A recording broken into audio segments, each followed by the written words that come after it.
देखिए YouTube channel में आपका स्वागत है। और आज हम लोग फिर से पर्यावरण की क्लास ये देखने जा रहे हैं। तो इसमें हम लोग देखते हैं आज द्रव्यमान, जीव द्रव्यमान और पिरामिड। क्या देखते हैं मित्रों? जीव द्रव्यमान और पिरामिड। यह फसल के कुल जीव संहति को दर्शाता है। इसे ग्राम यूनिट क्षेत्रफल या किलो कैलोरी एकांक क्षेत्रफल के द्वारा व्यक्त किया जाता है। ठीक है मित्रों, किसके द्वारा व्यक्त किया जाता है? किलो कैलोरी एकांक क्षेत्रफल के द्वारा व्यक्त किया जाता है। ठीक है मित्रों, ओके आगे हम चलते हैं। अब ऊर्जा पिरामिड क्या है मित्रों? ऊर्जा पिरामिड, ठीक है। अब ऊर्जा पिरामिड के बारे में जानते हैं। ऊर्जा पिरामिड हमेशा सीधे होते हैं और कभी भी उल्टे नहीं होते हैं। ठीक है, क्या होते हैं ये? हमेशा ये सीधे होते हैं और कभी भी उल्टे नहीं होते हैं। ठीक है, आइए आगे चलते हैं हम लोग। ठीक है, और आगे देखते हैं हम लोग। ये पिरामिड प्रत्येक पोषण स्तर ऊर्जा की कुल मात्रा दर्शाता है। क्या करता है ये पिरामिड जो है ऊर्जा की कुल मात्रा को दर्शाता है। क्या दर्शाता है? ऊर्जा की कुल मात्रा। ठीक है, यह पिरामिड क्या करता है? ऊर्जा की कुल पोषण स्तर की ऊर्जा को दर्शाता है। ठीक है, ऊर्जा कैलोरी एकांक क्षेत्रफल एकांक समय अथवा कैलोरी एकांक क्षेत्र एकांक समय द्वारा व्यक्त किया जाता है। ठीक है, किसे व्यक्त किया जाता है? एकांक क्षेत्रफल एकांक समय अथवा कैलोरी एकांक क्षेत्र एकांक समय द्वारा व्यक्त किया जाता है। ठीक है, हाँ आगे हम लोग देखते हैं क्या। तो देखते हैं हम लोग इसमें एग्जाम्पल के तौर पे हम लोग देख लेते हैं। जैसे ये दिया हुआ है कि किसी एक झील में स्वपोषी ऊर्जा 20,810 किलो कैलोरी है। 1 वर्ष है। ऊर्जा पिरामिड हमेशा सीधा होता है और कभी उल्टे नहीं होते हैं। ठीक है मित्रों। पारिस्थितिक दक्षता क्या है? निम्नतर क्या है मित्रों? निम्नतर पोषण स्तर के द्वारा प्राप्त की गई ऊर्जा तथा उच्चतर पोषण स्तर को स्थानांतरित होने वाली ऊर्जा। निम्नतर से पोषण स्तर से द्वारा प्राप्त की गई ऊर्जा एवं ऊर्जा पोषण स्तर को स्थानांतरित होने वाली ऊर्जा को अनुपात पारिस्थितिक दक्षता कहलाता है। क्या कहलाता है? इसका अनुपात ही क्या कहलाता है? पारिस्थितिक दक्षता कहलाता है। ठीक है, अब 1942 में लिंडमैन ने परिभाषित किया था इसे। अब परिभाषित किसने किया था पारिस्थितिक दक्षता को?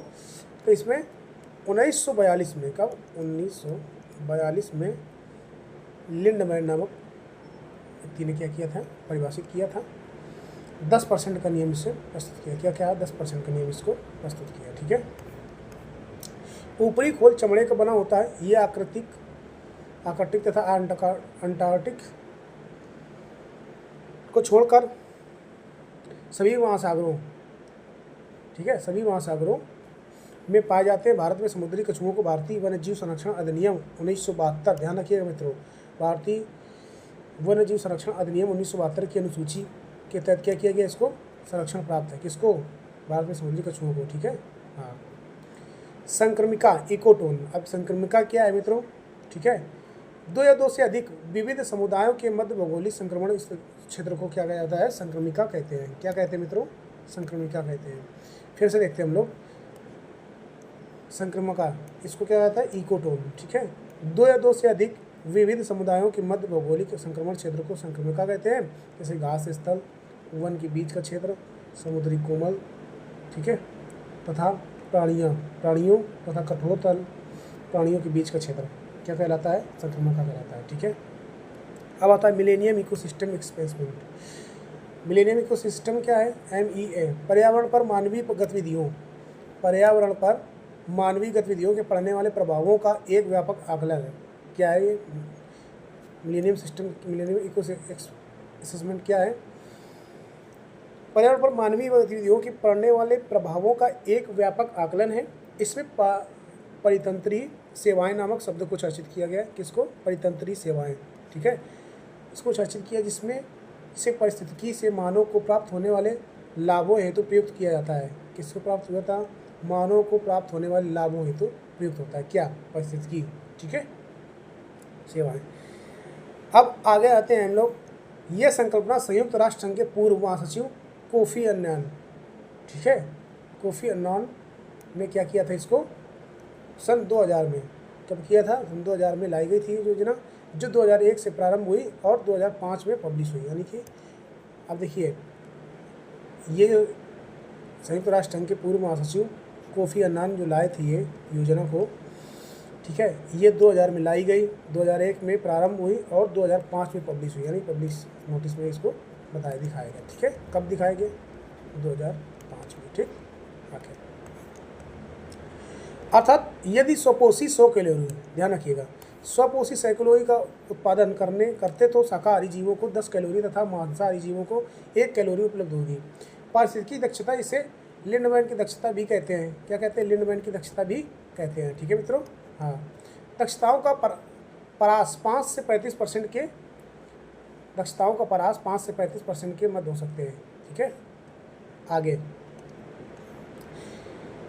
बेंथोस। अब बेंथोस क्या है? देखिए, ध्यान रखिएगा।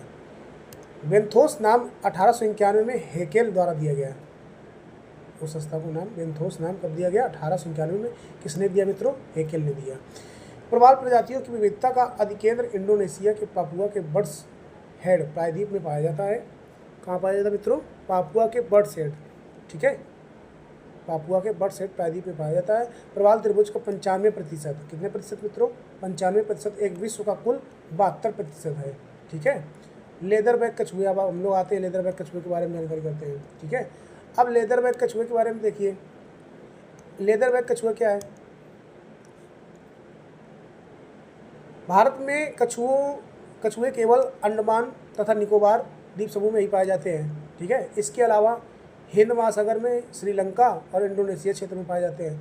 लेदर बैग कछुए समुद्री कछुओं की अपेक्षा कुल 7 प्रजातियों में सर्वाधिक विशाल हैं। कौन कौन से हैं? इसका वैज्ञानिक नाम क्या है? डर्मोचेल्स कोरियासिया। ठीक है, डर्मोचेल्स कोरियासिया। ठीक है, याद रखिएगा मित्रों, इन कछुओं का नाम, वैज्ञानिक नाम क्या है?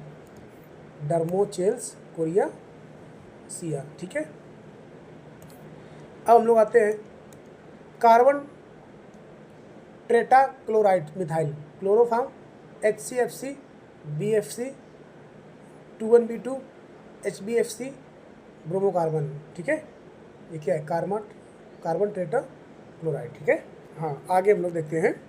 अब हम लोग अभी तक जितना हम लोग पढ़े हैं, हम लोग प्रैक्टिस कर लेते हैं क्वेश्चन के माध्यम से। ठीक है, हाँ, क्वेश्चन के माध्यम से प्रैक्टिस करेंगे हम लोग सभी लोग। ठीक है, आता है घटते उत्पादकता के क्रम में, प्रश्न नंबर पहला है, घटते उत्पादकता के क्रम में अधोलिखित कौन सा परितंत्र सही है?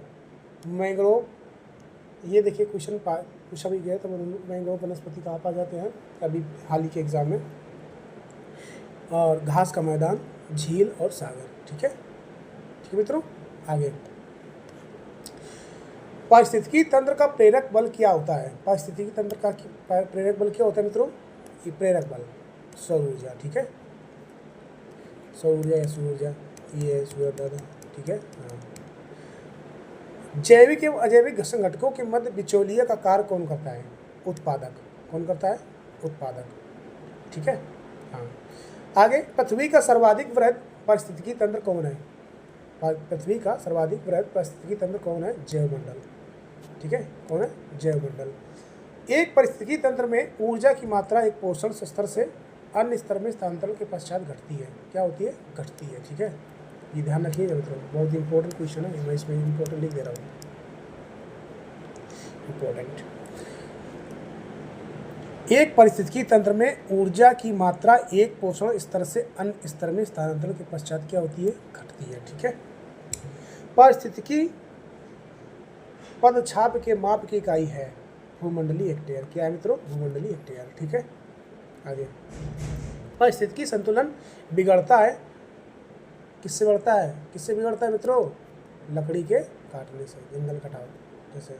ठीक है, पारिस्थितिकी निम्नलिखित के बीच पारस्परिक संबंधों का अध्ययन है। जैव और वातावरण का। किसका मित्रों? जैव और वातावरण का। किसका है? जैव और वातावरण का। अब आता है 9 नंबर क्वेश्चन आता है कि कौन सा पारिस्थितिकी संतुलन बनाए रखने में मदद नहीं करता है? तो मदद नहीं करता है, कौन मित्रों नहीं करता है? वनों को काटना। ठीक है, ये नहीं बनाए रखे पारिस्थितिकी संतुलन को। भाई वन कटेंगे कैसे संतुलन बनेगा? ठीक है, कौन पारिस्थितिकी मित्र नहीं है वृक्षों में? यूकेलिप्टस। इससे कोई प्रभाव नहीं पड़ता है। ठीक है, ये नहीं मित्र है, हो नहीं सकता है। आगे आता है सर्वाधिक स्थायी पारिस्थितिकी तंत्र इकोसिस्टम कौन है? महासागर। कौन मित्रों? महासागर। ठीक है। हाँ, तो बहुत बहुत धन्यवाद दोस्तों, आज ये छोटी सी क्लास, और मैं आशा करता हूँ आप सभी लोग मस्त होंगे, स्वस्थ होंगे, और जितनी भी क्लास आपको पढ़ाई जा रही अच्छे से मन लगा के पढ़िए। धन्यवाद।